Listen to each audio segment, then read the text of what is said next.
शिवानंद गुरुदत्त सन्मार्गमयी जीवेम शरदशतम्। शिवानंद गुरुभक्त संदोहमयी नन्दाम शरदशतम्। शिवानंद गुरुतत्व संदेशमयी मोदाम शरदशतम्। शिवानंद गुरु सेवना योग्यमयी शिवानंद गुरु भावना भाग्यमयी निवेदार्हमौगतमा जीवितं जीवेम शरदशतम्। नन्दाम शरदशतम् मोदाम शरदशतम्।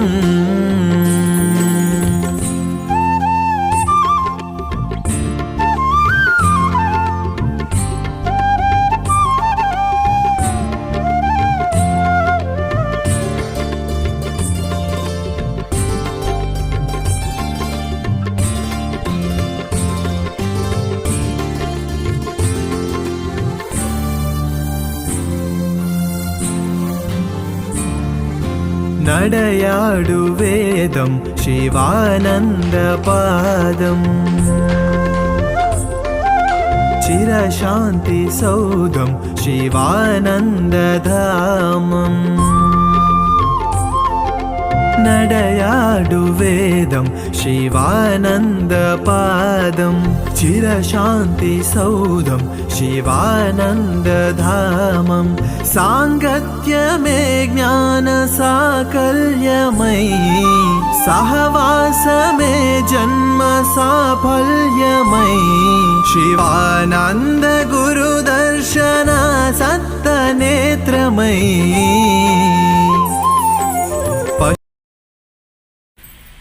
శివానంద గురుభ్యో నమః.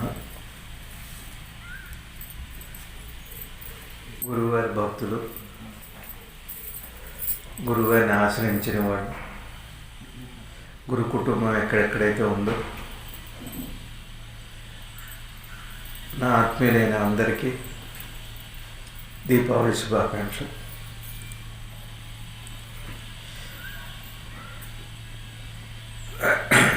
గురుదేవులు సద్గురు శివానందమూర్తి గురుదేవులు ఒక మాట చెప్పారు. ఏమన్నారంటే, ప్రతి యోగికి గతం ఉంది, ప్రతి పాపికి భవిష్యత్తు ఉంది. ప్రతి యోగికి గతం ఉంది, ప్రతి పాపికి భవిష్యత్తు ఉంది. గతం అంటే ఏమిటి అంటే ఆలోచన సంబంధమైంది, అహంకారపూరితమైనటువంటిది,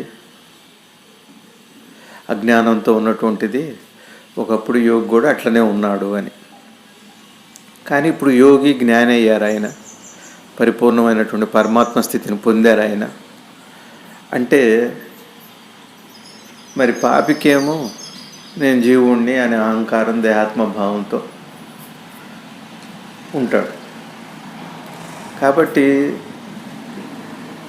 ఇద్దరికీ కూడా గతం లేదు, వాళ్ళకి గతం ఉంది, వాళ్ళకి భవిష్యత్తు ఉంది. అంటే అర్థం ఏంటి? ఇద్దరు ఒక చోటకే చేరుతున్నారు అని. యోగి ఏదైతే అనుభవించాడో, నేను పాపిని అనుకునేవాడు కూడా దాన్ని అనుభవిస్తాడు, ఎందుకంటే భవిష్యత్తు అదే. అంటే చివరికి తేల్చి చెప్పింది ఏమిటంటే, పిపీలికాది బ్రహ్మ పర్యంతరం పరమాత్మ వస్తువుని అందరూ చేరుకోవాల్సిందే. ఇది శాసనం, ఈశ్వరుడి శాసనం. మన సాధన మనం ఇదేదో నేను ఇట్లున్నాను, నేను అట్లున్నాను, నేనేం చేయలేకపోతున్నాను. దీనికి ఈ రోజున కృష్ణ పరమాత్మ నరకాసుడిని వధించాడు. ఆయన పరమాత్మ. మరి ఆ పరమాత్మ నరకాసుడిలో లేడా? నరకాసుడిలో కూడా ఉన్నాడు ఆయన పరమాత్మ. కానీ నరకాసురుడు అంటే అహంకారం, నరకాసురుడు అంటే దేహాత్మ భావన, నరకాసురుడు అంటే అజ్ఞానం. అది నశించటమే నరకాసురు వధ.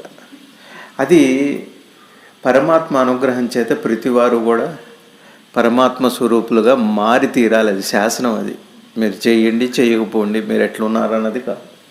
ఇది అహంకార నాశనానికి చాలా విశేషమైనటువంటి నిర్మాణం. అది ఈశ్వర నిర్మాణమే అట్లా ఉంది. తానే అన్నీ అయ్యాడు కాబట్టి మళ్ళా అన్నీ పోవటం అన్నది సహజంగా జరుగుతుంది. మళ్ళీ తానే మిగులుతాడు. ఒక విత్తు ఓ చిన్న మొక్క అవుతుంది, చెట్టు అవుతుంది, ఆకులు, రెమ్మలు, కొమ్మలు, పళ్ళు, పుష్పాలు ఇవన్నీ వస్తాయి. మళ్ళీ చివరికి మిగిలేది విత్తే. ఇత్తు దాని ప్రకాశం మొదలైన దగ్గర నుంచి చెట్టు అవుతుంది. మళ్ళీ ఉపసంహరించుకుంటే మళ్ళీ అదే ఉంటుంది. ఆ బీజం అన్నది. కాబట్టి మనందరిలో కూడా ఆధారపోతున్నటువంటి పరమాత్మ తానుంటూ తన చుట్టూ అల్లుకున్న ఈ దేహం, మనసు, ఈ ప్రపంచం ఇవన్నీ కూడా పోతాయి. తప్పదు, మనందరం పోయేవాళ్ళమే. ఇది తాత్కాలికమైనటువంటి ఆయుర్దాయం. దాన్ని జాగ్రత్తగా మనం గమనించేటట్టయితే ఈ నరకాసురుడు అన్నది అందరికీ సంబంధించింది. అది ఎవరో పురాణ కథ, కృష్ణుడు రావణాసురుడు వదైనా సరే, మీరు ఏ రాక్షస వదైనా సరే, అంటే ఈ జీవత్వం నుంచి ఆ పరమతత్వం ఏదైతే ఉందో పరమాత్మ తత్వం వైపు వెళ్ళటం అనేది సహజ పరిణామము, సహజము. ఆకలి ఎంత సహజమో, దాహం ఎంత సహజమో, జ్ఞానం అంత సహజం వచ్చి తీరుతుంది. మీరు కోరుకోండి, తప్పదు. మీరు చివరికి అన్నీ పోగొట్టుకొని ఈ దేహాన్ని, మన బంధువులు, భార్య, పిల్లలు, ఇల్లు, వాకిలి, ప్రపంచం, సుఖం, సంతోషం, దుఃఖం, బాధ అన్నీ వదిలిపెట్టేసి చివరికి సహజంగానే అందరం పరమాత్మ స్వరూపులుగా మిగిలిపోతున్నాం. ఇది శాసనం. అది దాన్ని మీరు కాదనలేరు, మీరు మార్చలేరు. దాన్ని రచనే అట్లా ఉంది. ఇల్లు బాగా నిండిపోయింది వస్తువులతో, వస్తువులు తీసేస్తే చాలు, ఖాళీ ఉండనే ఉంది. మనందరం కూడా బాగా ప్రేమతత్వాన్ని పెంచుకోవటం, ఒక పలకరింపు పెంచుకోవటం, ఆ తర్వాత శాంతిని కాపాడుకోవటం చాలా ఇంపార్టెంట్. నిన్న ఎవరో ఫోన్ చేశారు, ఆవిడ చెబుతున్నారు, ఇవాళ మంది రేపు ఎవరిదో ఏదో సంబంధం విషయంలో. అంటే ఇవాళ మంది అని అంటే ఏమిటి? ఇవాళలో ఈ క్షణం లేదా? రోజంతాలో క్షణమేగా రోజంతా, నిమిషాలు, గంటలు, సెకండ్లు, ఒక రోజు అవుతుంది. కాబట్టి ఈ భవిష్యత్తు కోసం బోల్డని ప్రణాళికలు, బోల్డంత ప్రణాళికలు. ఇట్లా ఉండాలి లైఫ్, అట్లా ఉండాలి, ఇట్లా ఉండాలి, అట్లా ఉండాలి. అహంకారనాశనం అంటే ఏమిటి? నేనంటే ఏమిటి? అందరితో మనం ఎందుకు సమంగా ఉన్నాం? మనం ఎందుకు విడిపోయి ఉంటున్నాం? మన డబ్బు, మన పిల్లలు, మన ఇల్లు, మన వాకిలి, నా అన్నదమ్ములు, నా తండ్రి, నా తల్లి, మంచిదే, సంబంధం మంచిదే. కానీ మన ప్రవర్తనలో, మన ఆలోచనలో ఈ ప్రకృతి నుంచి, కష్టసుఖాల నుంచి, అన్నిటి నుంచి కూడా విడిపోయి ఉంటున్నాం. ఎవరికి వాళ్ళు మనం ఒక బోర్డర్ వచ్చేసింది, ఒక పరిధి. అది నేను అన్న పరిధి. ఆ నేనన్న పరిధి చుట్టూ తిరిగే ఆలోచనలన్నీ కూడా అహంకారానికి సంబంధించింది. తర్వాత భగవాన్ ఏమంటున్నారంటే, విచారణతో మొదలైనటువంటి సాధన సమర్పణతో ముగుస్తుందన్నారు. సమర్పణ అంటే నేను ఏది లేదని తెలుసుకోవటం. నా జీవితం కథ అంతా కూడా మనం చూశారు. ఆయన పునీత్ అనే ఆయన చిన్నపిల్లాడే, పాపం మంచి యాక్టరు, దాతృత్వం కలిగిన వాడు. జీవితం మీద ఆయన అదే చెప్పాడు, గతాన్ని తిరిగి తెచ్చుకోలేం, భవిష్యత్తును మార్చుకోలేం, విధి ఎట్లా ఉంటే అట్లా జరుగుతుంది అని చెప్పారు. ఎంత మంచి మాట చెప్పారు ఆయన. ఒక అవగాహన. 46 ఏళ్ళకి వెళ్ళిపోయారు. ఎంతోమందిని చదివిస్తున్నారు. అనాథ శరణాలయాలు, వృద్ధాశ్రమాలు, హాస్పిటల్స్ చాలా చేశారు. మనం ఎట్లా ఉన్నామో ఏం తిన్నామో అనేది ముఖ్యమైనది కానే కాదు. మనం పరమాత్మ అనే ఒక పేరు కూడా పెట్టక్కర్లేదు అసలు. నువ్వు ఎంత పవిత్రంగా జీవించగలుగుతున్నావు. నువ్వు పిల్లల్ని హింసిస్తాం, చదువు చదువు చదువు, నువ్వు అది అవ్వాలి ఇది అవ్వాలి. మొన్న ఎవరో నాకు చెప్పారు, ఫోన్ చేసి చెప్పారు, మా టీచింగ్ ఎట్లా ఉందండి పిల్లలకి, నేను కాళ్ళ మీద నువ్వు నిలబడాలి, నీకు ఆర్థిక స్వతంత్రం రావాలి, గొడవలన్నీ ఆర్థిక స్వతంత్రం వల్లే గొడవలు అయిపోతున్నాయి ఇంట్లో, కాబట్టి నువ్వు ఉద్యోగం చేయాలి, నువ్వు బాగా సంపాదించుకోవాలి, నీ కాళ్ళ మీద నువ్వు ఈ చిన్న జీవితం టీచింగ్ తల్లిదండ్రులు అవే చెబుతున్నారు. డబ్బు డబ్బు డబ్బు, ఇంకదేనా జీవితం అంటే? గొడవలు ఇవ్వటానికి డబ్బే కారణమా? డబ్బు లేకపోవటమే కారణమా? ఉద్యోగం లేకపోవటమే కారణమా? ఎన్ని కారణాలు లేవు విడిపోవటానికి? మనవన్నీ అక్రమ సంబంధాలు. సంబంధం క్రమంగా లేదు మనకి దేనితోనూ కూడా. కాబట్టి ఈ అనంత ప్రకృతి ఏదైతే ఉందో, గురువుగారు చెబుతున్నట్టుగా మనం ఒక స్పేస్లోకి వెళ్ళి, ఆకాశంలో బాగా వెళ్ళి అక్కడి నుంచి చూస్తే భూమి ఒక చిన్న ఇసుక రేణువులాగా ఉంటుంది. ఇంకా చిన్నదే, ఇసుక రేణువు కంటే చిన్నది. ఏది? ఈ భూమి. ఆ భూమిలో ఎన్నో దేశాలు, 174 దేశాలు, 200 దేశాలు, అందులో భారతదేశంలో ఎక్కడో ఆంధ్రప్రదేశ్. భారతదేశం మొత్తం మీద ఆంధ్రప్రదేశ్ ఎంత ఉంటుంది? అసలు ఇసుక రేణువులో తీసుకుంటూ పోతే ఆంధ్రప్రదేశ్లో మళ్ళీ ఎక్కడో కృష్ణా జిల్లాలో జగ్గేపేట, బలిసిపాడు అంత ఊళ్ళో ఇది ఒక చిన్నది. మొత్తం మీద నువ్వెంత? నీ కర్మ ఎంత? అసలు నీ కర్మ ఉందా? అర్పణం అంటే ఏమిటి? భగవాన్ ఏం చెప్పారంటే, సంతోషాన్ని దుఃఖాన్ని రెండింటిని సమంగా స్వీకరించగలిగితేనే అది పరిపూర్ణత, అదే జీవితం. ఆనందం అంటే అదే అన్నారు. ఎంత బాగా చెప్పారో చూడండి. సంతోషాన్ని దుఃఖాన్ని సమంగా నువ్వు స్వీకరించగలిగితే అదే ఆనందం అని చెబుతున్నారు. అది జీవితం అంటే, పరిపూర్ణత అంటే అది. నాకు కష్టమే వద్దు, నాకు అది వద్దు, నాకు వద్దు. ఇవాళ పూజలు కూడా కేవలం ఆర్భాటాల కోసమే చేస్తున్నాయి. దీక్షలన్నీ కూడా ఆర్భాటం కోసమే, లక్షలు ఖర్చు పెట్టి. శివుడికి, గణపతికి అంత గరికి పెడితే సంతోషపడతారు. ఆంజనేయ స్వామికి రామ అంటే సంతోషపడతారు. శివుడికి అంత గడ్డి పువ్వు పెడితే సంతోషపడతారు. లక్షలు ఖర్చు పెట్టి పెద్ద పెద్ద పూజలని పడి చేసే పూజలు పడిపోవాలి, అందులో ఈశ్వరుడు పడిపోవాలి, కానీ పూజలో పడిపోకూడదు. పూజల్లో పడిపోతే ఏం మిగులుతుంది?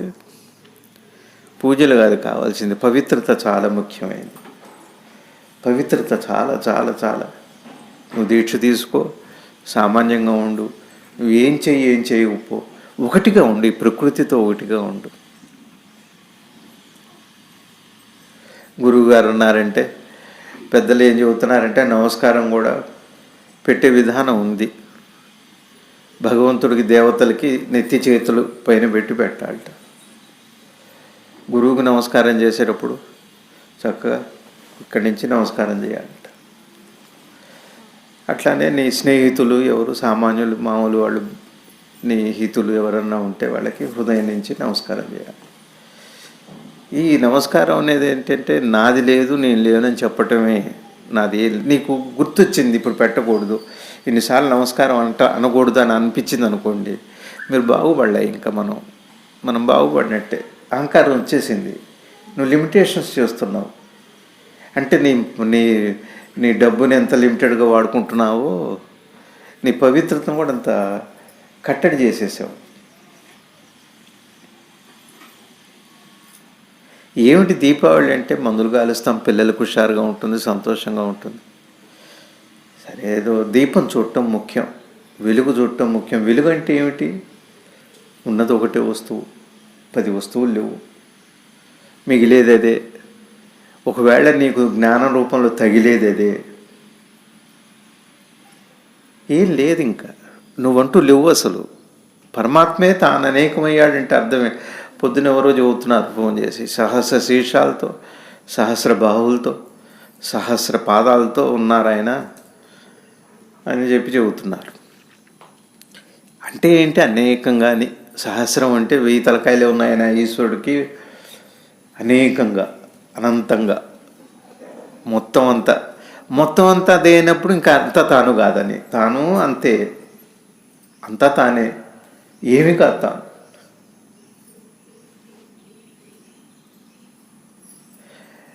మీరు ఒక చెట్టును చూశారనుకోండి, ఆ చెట్టులో మీరు కనపడుతున్నారనుకోండి, ఉన్నది కనపడింది అనుకోండి. ఇప్పుడు పరమాత్మ చెట్టు అందామా, ఒక రాయి అందామా, ఒక విగ్రహం అందామా, లేకపోతే ఎక్కడో ఒక లోకంలో కాలంలో ఉన్నారందామా? మనం పరమాత్మ ఎట్లా ఉన్నాడందాం? చెట్టులో ఉన్న తానైతే చెట్టు అందామా? మెట్టులో ఉన్నది తానే అంటే తానే మెట్టు. నువ్వు గర్భగుడి దాకా కూడా వెళ్ళక్కల్లా, మెట్టు తానే, విగ్రహం తానే. విగ్రహంలో రాయి విగ్రహం అయింది, అదే రాయి మెట్టు అయింది. కానీ గట్లు ఇవ్వండి, విభజన చేసుకోకండి. నా ఆడబిడ్డ, నా భర్త, నా భార్య, నా పిల్లలు పరిధి దాడుతుంటే సాధన ఆటోమేటిక్ అవుతుంది. భగవాన్ ఏమన్నారు? ఇవాళ అందరూ కూడా విచారణ మార్గాన్ని, అవగాహనని ఎవరు ఒప్పుకోవట్లేదు. చాలామందికి నచ్చదు అది. ఏం చేయకపోతే ఎట్లా, ఏం చేయట్లేదని ఎవరు అంటున్నారు? అవగాహన కంటే గొప్పది ఉందా సాధన? చేసుకోండి, మీకు ఇష్టమైతే దీపారాధన చేసుకోండి, సహస్రనామాలు చదువుకోండి, ఫోటో దండం పెట్టుకోండి, ఏమన్నా చేసుకోండి. అది చేసుకోండి. అది ఏముంది? మీరు చేసుకోవటం ఏంటంటుంటే, ఒకడు దండమే పెట్టడు, ఒకడు తీర్థమే తీసుకోడు, హాయిగా ఉంటాడు వాడికి లేదా వాసన. దాని గురించి నీకెందుకు చింత? వాడు బాగుపడలేదు అంటే నువ్వు విడిగా చూస్తున్నావు నువ్వు. అంటే చివరికి మనం ఏం చేస్తున్నామంటే పనులలో కూడా విభజన చేసుకొని వచ్చి, ఆలోచనలో కూడా విభజన తీసుకొచ్చి విభజనగా బతుకుతున్నాం. మనం ఒక పరిధిని ఏర్పరచుకుంటున్నాం. నీ మెలకు వచ్చాకనే నీ వాసనలు మొదలవుతున్నాయి. నీ వాసనలు వైరుధ్యంగా ఉండొచ్చుగా, వైరుధ్యంగా ఉండట్లేదు, వైవిధ్యంగా ఉంటున్నాయి. భర్త దండం పెట్టుకుంటాడు, భార్య దండం పెట్టుకోదు, ఏమవుతుంది? వైవిధ్యం అది. కానీ తను ఒక రోజున పరమాత్మను చేరుతుంది, వీడు పరమాత్మను చేరుతాడు. అయితే ఇంకా దగ్గరగా భగవాన్ చెప్పింది ఏంటంటే, నువ్వు అదే అయి ఉన్నావు అన్నారు. ఇప్పటికి తను చేరింది ఏం చేయకపోయినా, తను ఏం చేసినా చేరేమో అయి ఉన్నాడు. ఏది అయి ఉన్నాడో ఏం చేయకపోయినా అది అయి ఉన్నట్టు కదా. అదే నరకాసురోధ అంటే. నువ్వు అహంకారం నాశనం చేసుకోకుండా అహంకారం పోయి పరమాత్మగా మిగలటం పేరు నరకాసురోధ. అదే దీపావళి. దీపం వెలగటం అంటే అది ఎంత సహజం అంటే, మీరు పుట్టినప్పుడు ఇంత ఉంటారు, తల్లి గర్భంలో ఉన్నప్పుడు అందరూ బియ్యపు గింజ అంత ఉంటారట. ఆ బియ్యపు గింజ అంత వాళ్ళు 6 అడుగులు అయ్యేవాళ్ళు ఉన్నారు, 7 అడుగులు అయ్యేవాళ్ళు ఉన్నారు, 5 అడుగులు, 3 అడుగులు, 2 అడుగులు పెరుగుతూనే ఉన్నారు కదా. పెరిగి ఓ రోజున ముసలిది అయిపోతుంది, క్షీణం మొదలవుతుంది, సిరితీతి శరీరం నశిస్తుంది, రాలిపోతుంది. ఎట్లా దేహం వచ్చిందో ప్రకృతి వల్ల, ఇద్దరు తల్లిదండ్రుల కలయిక వల్ల, ప్రకృతి పురుషుల కలయిక వల్ల నీకు దేహం ఎట్లా ఏర్పడిందో, దేన్ని ఆధారం చేసుకొని, దేన్ని ఒక ఆధారం చేసుకొనిగా నువ్వు కాగితం ఉంటేనే బొమ్మ వేసేది. కాగితం ఉంటే, దేహం ఉంటేగా బట్ట కట్టుకునేది. కాబట్టి బాగా ఆలోచించుకోవాల్సిన విషయం ఏంటి అంటే, నేను చేశాను, వాళ్ళు చేయలేదు, వాళ్ళు బాగలేదు, తప్పన ఉంటుంది, వాళ్ళకి చెప్పాలి, వీళ్ళకి చెప్పాలి. పవిత్రంగా జీవిద్దాం, ఒకటిగా ఉందాం. ఈ ప్రకృతి అంతా లేదు. ఇందాక నేను చెప్పినట్టుగా ఈ అణువులు ఇసుక, మనం ఎంత, మన కర్మ ఎంత, నీ పెళ్ళి, ఇదే కథ కదా, తరతరాల చరిత్రం. ఇంతకంటే ఏముంది? పెళ్ళి అవుతుంది, పిల్లలు పుడతారు, మనవలు పుడతారు, మనవరాలు, వీళ్ళు వెళ్ళిపోతారు, ఆ ఇల్లు వాళ్ళు వదిలిపెడతారు, వీళ్ళు వెళ్ళిపోతారు. పోనీ వాళ్ళు మాత్రం మిగులుతారు, వాళ్ళకి ఎవరికో ఇల్లు వదిలిపె, ఏదెవరిది కాదు. ఈ భూమి అంతా అట్లనే ఉంది, ఎవరి సొంతం కాదు, ఏది కాదు.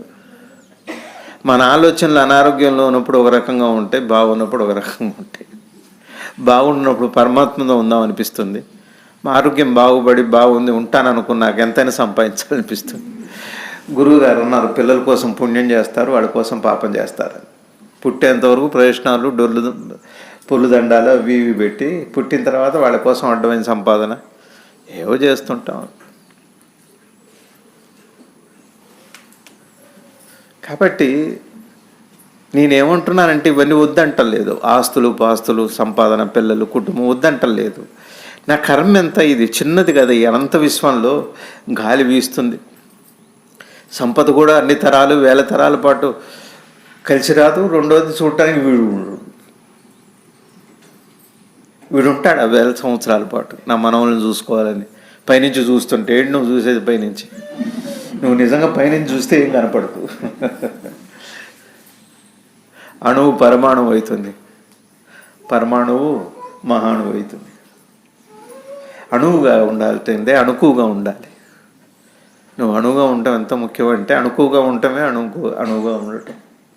భగవాన్ చెప్పినట్టుగా విచారణతో సాధన మొదలయ్యి సమర్పణతో, అంటే నేను అసలు లేనంటే నేను ధ్యానం చేయటానికి కూడా నేను ఒకడు ఉంటేగా ధ్యానం చేయటానికి.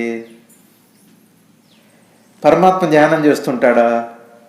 పరమాత్మ ఉన్నట్టే తనకు తెలియదే, తాను ఉన్నట్టు తనకు తెలియదు.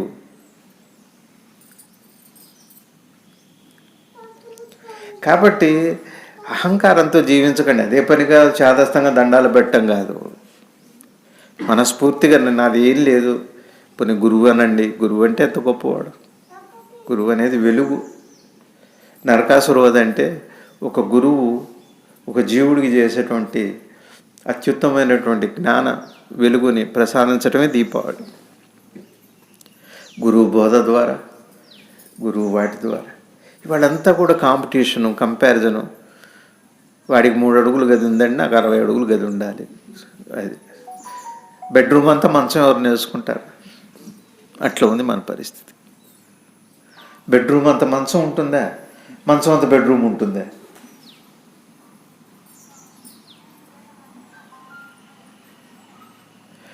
వసతి వేరు. వసతి చాలా ఇంపార్టెంట్. మీరు ఎంత పెద్ద హోటల్లో ఉంటే ఓ 10 రోజులు మక్కువగా ఉంటుంది. అది తిండి నచ్చుతుంది. తర్వాత 11 రోజు ఏముందిలే మొహం మొత్తుతుంది. భార్య భర్తలు ఒకళ్ళనొకళ్ళు మొహం మొత్తినట్టుగా ఏదో కొత్తదనం కావాలి మనకి. రోజు కొత్తది చూడాలి, రోజు హుషారుగా ఉండాలి, జీవితాన్ని ఎంజాయ్ చేయాలి.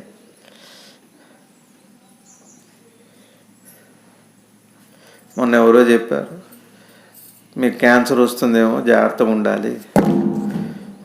ఉండాలి అంటే నాకు 70 ఏళ్ళు వచ్చినాయి, జీవితాన్ని బాగానే ఎంజాయ్ చేశాను నేను. పర్లేదండి, ఏం పర్లేదు, వస్తే వచ్చిందని ఏదో ఒక అండర్స్టాండింగ్, ఒక కంక్లూజన్కి రావాలి కదా. ఎక్కడో చోట ఒక ముగింపుకు రావట్లేదు మనం. అసలు కొనసాగింపులో మునిగి తేలుతున్నాం మనం. ముగింపు ఎక్కడ మనకి? తమాషా ఏంటంటే ప్రకృతి నిర్మాణంలో ముగింపు ఉండనే ఉంది. ఆరంభం ఉంది, ముగింపు ఉంది. నిజంగా ఆరంభం లేదు కాబట్టి ముగింపు కూడా లేదు. మీరు ఎప్పుడు పుట్టారో మొదటి జన్మ మీకు తెలుసా? తెలియదు. ఇంకెన్ని జన్మలు ఉంటామో తెలుసా? తెలియదు. కానీ ఉన్న వస్తువు ఉండనే ఉంది. అదే ముగింపు, అదే ఆరంభం. కాబట్టి మన సనాతన ధర్మంలో జీవించటం బాగా అర్థం చేసుకోండి. శాంతిగా ఉండండి. ఊరికి డబ్బు వెనక ఫ్యూచర్ ఏమిటి ఫ్యూచర్? ఇవాళ ఉన్నావు అంతే. కృష్ణమూర్తి గారు చెప్పారు, ఇంకొక క్షణంలో చచ్చిపోయేవాడు ఎట్లుంటాడో ఏమని విత్డ్రా అయిపోయి వెళ్ళిపోతాడు. మా నాన్న చనిపోయేటప్పుడు నేను పక్కనే ఉన్నా, ఇంకా ఎవరో ఉన్నారు. అక్కడ ఒకసారి నా వైపు చూశాడు, అటు చూశాడు. ఒక కంటి చుక్క ఏదో వచ్చింది, తర్వాత మర్చిపోయాడు, వెళ్ళిపోయాడు అంతే. ఇంకా నా పిల్లలు ఉన్నారు, నా భార్య ఉంది, అమ్మని బిలువు, వాడు జగ్గయ్య రాలేదు, అక్కయ్య రాలేదు, వీళ్ళు రాదు, వాళ్ళు ఏం గుర్తుండదండి. తాత్కాలిక మరుపేమో మరుపు, శాశ్వత మరుపేమో మరణం. అంతే. మర్చిపోతారు, బంధాలన్నీ పోతాయి. నీ భార్య లేదు, పిల్లలు లేదు, ఇల్లు లేదు, వాక్యం లేదు. తాత్కాలికంగా మర్చిపోతారనే మరుపు అన్నారు. శాశ్వతంగా బంధం, నిద్రలోనేమో తాత్కాలికంగా మరుపు, మరణంలోనేమో శాశ్వతమైన మరుపు. ఏ ఉండదు, ఏం జ్ఞాపకాలు ఉండవు. ఇక విన్నవన్నీ సరే ఉంటాయి, ఆ కథలు వేరే. అది కూడా ఏంటంటే పూర్వజన్మలు, గత జన్మలు, వచ్చే జన్మలు ఇవన్నీ ఎందుకు చెబుతారంటే నువ్వు ఇట్లా ఉన్నావు కాబట్టి ఇట్లా ఉన్నావు, ఇట్లా ఉండకూడదు కాబట్టి అట్లా ఉండాలని చెప్పటమే, అంతకంటే ఏం లేదు.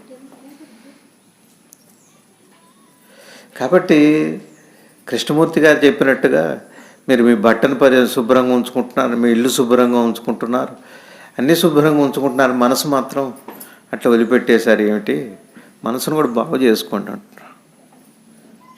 అది సాధన అని అనిపించట్లేదండి ఎవరికి, చిత్రంగా ఉంది. సాధన అంటే ఇంకేదో ఉంది, ఆత్మ సాధన వేరే ఉంది, దానికి వేరే సాధన ఉంది. విచారణ మార్గం మీరు ఎలా చేయండి, మీ మనసుకే సహజ లక్షణం ఉంది. అది మన కుక్క వయ్యారి ఈనింది, 4 పిల్లలు పెట్టింది, ఒక పిల్ల చచ్చిపోయింది, ఒక రోజు ఉంచుకుని దగ్గర. రెండో రోజు ఈ పిల్లలకి జబ్బులు వస్తుందేమో అని చెప్పి ఆ కుక్క పిల్లని తీసుకెళ్ళి ఎక్కడో పాతి పెట్టి వచ్చింది. నాకు ఎవరు చెప్పారండి? అది విచారణ మార్గం కాదా? విచారణ మార్గం నీకే ఉందా, నేను పరమాత్మ వస్తూనే నన్ను నేను తెలుసుకోవాలి, సహజంగా ఉందండి అంటున్నారు. మీరు వదిలిపెట్టండి. ఎప్పుడు అహంకారం ఏం చేస్తుందంటే సహజాన్ని అసహజంగా చేస్తుంది, సహజాన్ని అసహజంగా చేస్తుంది. అహంకారం, మీరు అహంకారం ఒక్కటి, మనం అహంకారాన్ని ఒక్కదాన్ని ఎందుకు వదులుకోమండి? ఏమిటి దానికి అంత ఇంపార్టెన్స్ ఏమిటి? జీవుడే 1,00,000 సంవత్సరాలు జీవించి వెళ్ళటమా? భగవాన్ అన్నారు 1,000,000 సంవత్సరాల చీకటి కూడా ఒక అగ్గిపుల్ల వెలుగుతూ పోతుంది అన్నారు. ఎన్నాళ్ళ నుంచే చీకటి ఉందని నీకు తెలియదు. మన చీకటి కూడా అట్లాంటిదే, ఈ క్షణమే, ఉత్తర క్షణమే. ఏది ఉందో దేని పరమాత్మని పెద్దల భాష చేత అంటున్నారు, ఆ పరమాత్మ అంటాం భాషే కదా. కమ్యూనికేట్ చేయటం, నీకు ఒకటి ఉంది అని చెప్పడం కమ్యూనికేషన్.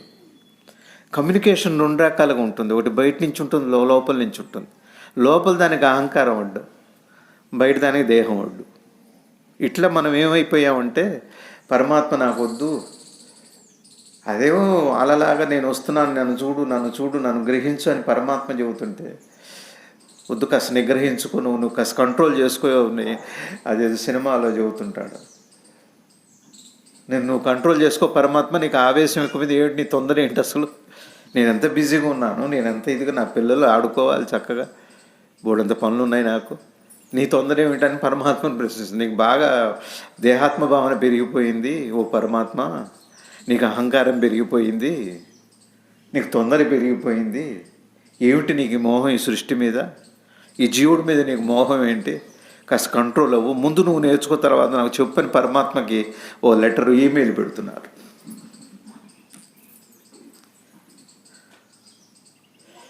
చచ్చిపోయేంతో పోదండి సంపాదన మీద భ్రాంతి, సంపాదన, దేశాలు చూడాలి, అవి చూడాలి, ఇవి చూడాలి, రకరకాల వస్తువులు ఉండాలి, నాకు నేను గొప్ప పేర్లలో కూడా భరత ప్రశ్నే.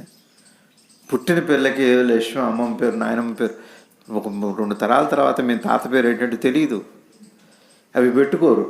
ఏమిటో పేర్లు, ఏమిటో సిస్టమ్, మౌస్, ఏం పేర్లండి అసలు. మౌస్ అంటే మహాలక్ష్మికి అష్టోత్తరాలు ఒక పేరు అంటారు, ఇవి ఉన్నాయో తెలియదు మనకి. కొత్త కనిపెడుతున్నారు, దానికోసం పెద్ద కృషి, బోల్డంత పని. ఏం లక్ష్మి అన్న పేరు బాగుండదా?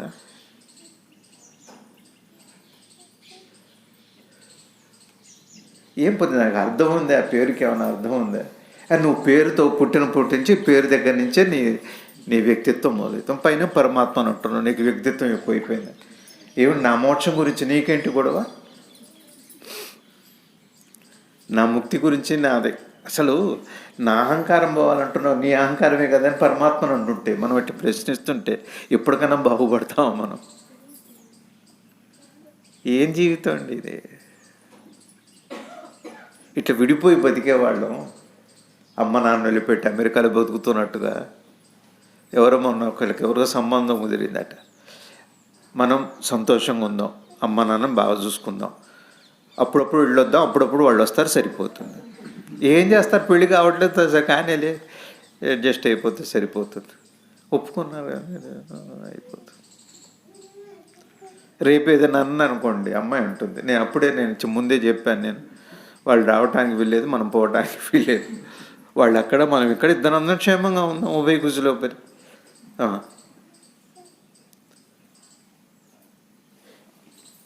అమ్మ నాన్న ముసలాళ్ళు ఎవరు చూసేవాడు సహజం. అది ముసలాళ్ళు అవ్వకుండా ఉంటారా? మేము ఎదగొద్దా? మేము సంపాదించొద్దా? దీక్ష అంటే ఏంటండి? అన్నిట్లో నువ్వు అని తెలుసుకోవటం కాదా? అంటే సాధన అంటే ఇందా నేను చెప్పినట్టుగా ఏది ఆధారమైందో దానికి అహంకారం అడ్డుగా ఉంది, ఏది ఆధారం అనుకుంటున్నామో దానికి ప్రకృతి అడ్డుగా కనపడుతుంది మనకి. నిజంగా ఇవన్నీ వేరు వేరు కాదు.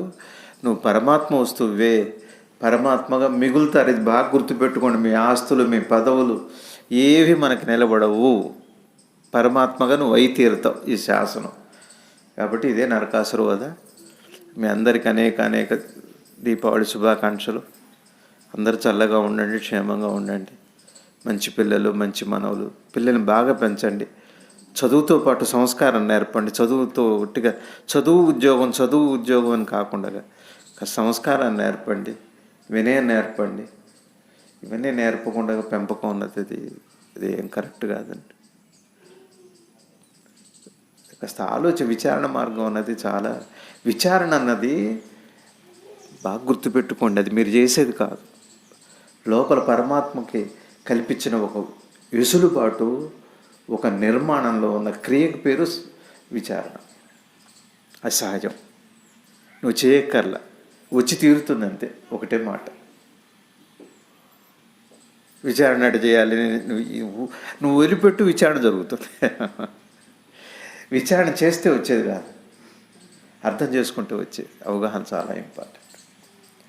కాబట్టి ఎక్కడో దూర ప్రాంతాల్లో ఉన్న మన వాళ్ళు, మన పిల్లలు, మన వాళ్ళు అందరూ చల్లగా ఉండి మంచి ఆరోగ్యంతో తృప్తిగా శాంతిగా, శాంతే ధనం ఐశ్వర్యం. ఈశ్వరుడు సదా ధ్యాన స్థితిలో ఉంటారు. అదే ఐశ్వర్యం అన్నారు.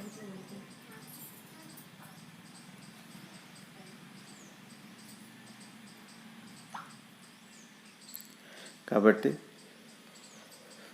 పిల్ల పాపలతో అందరూ క్షేమంగా ఉండి, ఆరోగ్యంగా ఉండి, అందరూ సంతోషంగా ఉండాలని అమ్మవారిని ప్రార్థన చేస్తూ, గురువుగారి ఆశీస్సులు అందరికీ చక్కగా ఉండాలని. సర్వే జనా సుఖినో భవంతు, సర్వే జనా సుఖినో భవంతు, లోక సమస్త సుఖినో భవంతు. అందరూ చల్లగా ఉండాలని ప్రార్థన చేస్తూ, అందరికీ మరొకసారి పాదాలకి నమస్కరిస్తూ, మందులు కాల్చండి, బాంబులు పేల్చండి. ఇంట్లో బాంబులు పేల్చకండి, బాగున్నాయి కదా అని. ఇంట్లో బాంబులు పేల్చడం అంటే రేపు ఇద్దరం మనం విడిపోదాం, అది పెద్ద బాంబు. విడిపోయిన వాళ్ళని చూడండి, కారణాలు చాలా కనపడతాయి. ఏదో డబ్బు ఉద్యోగం ఉడికని చూపి సాక్ అంతే. మొన్న ఎవరో సంబంధం వస్తే అమ్మాయి బీటెక్ చదివిన తర్వాత ఉద్యోగం చేయకపోతే ఎట్లండి అంటున్నారు. అట్లా ఉన్నారు తల్లిదండ్రులు. బీటెక్ చేస్తే ఉద్యోగం చేయాలేంటి?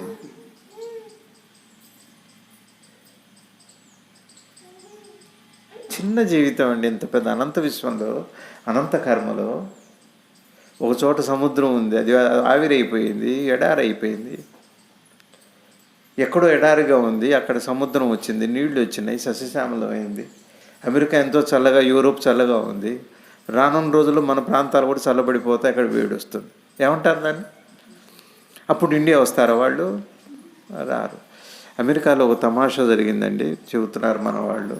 40 లక్షలు 50 లక్షల మంది ఉద్యోగానికి రిజైన్ చేశారు, టైటిల్ వాటన్నిటికీ కూడా. ఎందుకంటే ఎట్లో చచ్చి బతికాము ఈ కరోనా పుణ్యం అని. ఇంకా డబ్బు వెనక పట్టం ఏంటి? ఇందులో ఏమైనా అర్థం ఉందా? ఈ డబ్బు వెనక పట్టం వద్దు. ఉద్యోగాలనే 50 లక్షల మంది రిజైన్ చేసేసారు. మన వాళ్ళు చేయరు, అమెరికా వెళ్ళి ఉద్యోగం చేయాలి. America, Europe, Netherlands. తల్లి ఒక చోట, పిల్లలు ఒక చోట.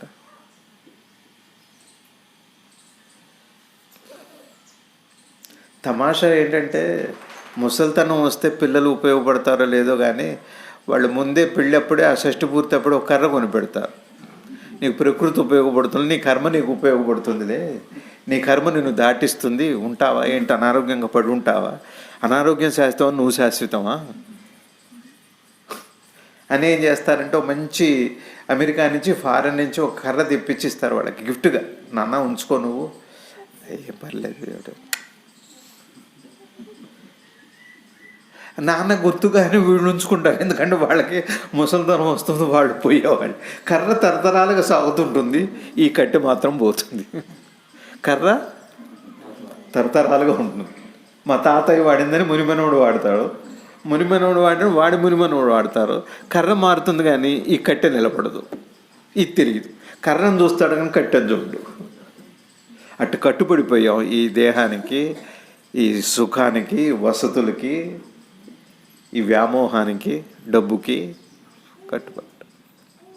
ఇంకా మళ్ళీ చెబుతున్నారండి, ఇందాక ఆపారన్నారు, అదే బాగుంది.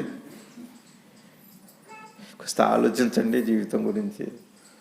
ముఖ్యంగా యూత్ బాగా చెడిపోయారండి. యూత్ బాగా ఆలోచించాలి, ఆడపిల్లలు బాగా ఆలోచించాలి, ఆడపిల్లలకి నేర్పాలి బాగా. కాబట్టి భగవంతుడు అట్లాంటి మంచి రోజులు రావాలని గురువుగారిని మనస్ఫూర్తిగా ప్రార్థిస్తూ, ప్రపంచమంతా మన సనాతన ధర్మం ఏదైతే ఉందో అది దేదీప్యమానంగా, ప్రజ్వాలమానంగా బాగా వెలగాలి. రాత్రి అయోధ్యలో 12 లక్షల 17 లక్షలు 12 లక్షలు దీపాలు వెలిగించారు. రాముడు ఉన్నప్పుడు ఎట్లా ఉందో అట్లా ఏదో మార్పు ఉంది సమాజంలో, బాగా గుర్తుపెట్టుకోండి. మార్పు వస్తుంది, దానికి తగ్గ బీజాలు పడుతున్నాయి, ఇవన్నీ జరుగుతున్నాయి.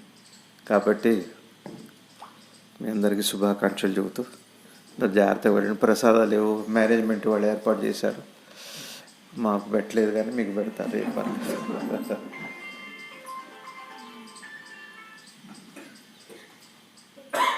నేనేం చెబుతున్నా, విచారణ సహజము, అది ఒక మార్గం కాదు, ఒక విధానం కాదు, సహజము. దానికి అదే విచారించుకుంటూ దానికి అదే బయటపడుతుంది. నరకాసురవాద. నమస్కారం. ఎవరి ఆధారం వాళ్ళే తెలుసుకుంటారు, మీకెందుకు కూడా దాన్ని పట్టించుకుంటారు. పెట్టుకుంటే